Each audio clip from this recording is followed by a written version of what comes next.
Shoshilinch xabar. Ertaga qayerlarda yomg'ir yog'ishi ma'lum qilindi. O'zgidromet 23-24 mart kunlari kutilayotgan ob-havo ma'lumotini e'lon qildi. Unga ko'ra Qoraqalpog'iston Respublikasi, Xorazm viloyatida havo biroz bulutli bo'ladi. Ba'zi joylarda yomg'ir yog'adi. Ayrim joylarda kuchli bo'ladi.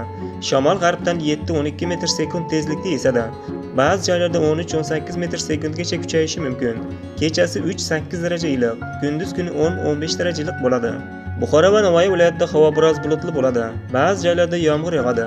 Ayrim joylarda kuchli bo'ladi. Shamol-g'arbdan 7-12 metr/sekund tezlikda esadi. Ba'zi joylarda 13-18 metr/sekundgacha kuchayishi mumkin.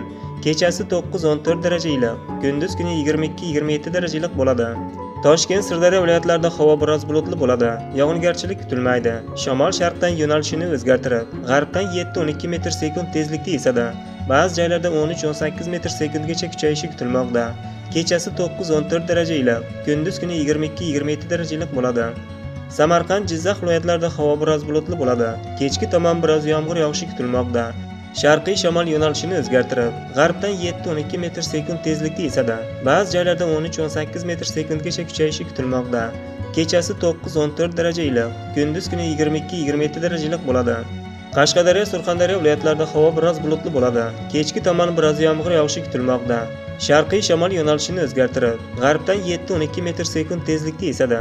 Ba'zi joylarda 13-18 metr/sekundgacha kuchayishi kutilmoqda. Kechasi 10-15 daraja iliq, kunduz kuni 25-30 daraja iliq bo'ladi. Andijon, Namangan, Farg'ona viloyatlarida havo biroz bulutli bo'ladi. Yog'ingarchilik kutilmaydi. Shamol sharqdan 5-10 metr/sekund tezlikda esadi. Kechasi 7-12 daraja iliq, kunduz kuni 22-27 daraja iliq bo'ladi. Respublikaning tog'oldi va tog'li hududlarida havo biroz bulutli bo'ladi.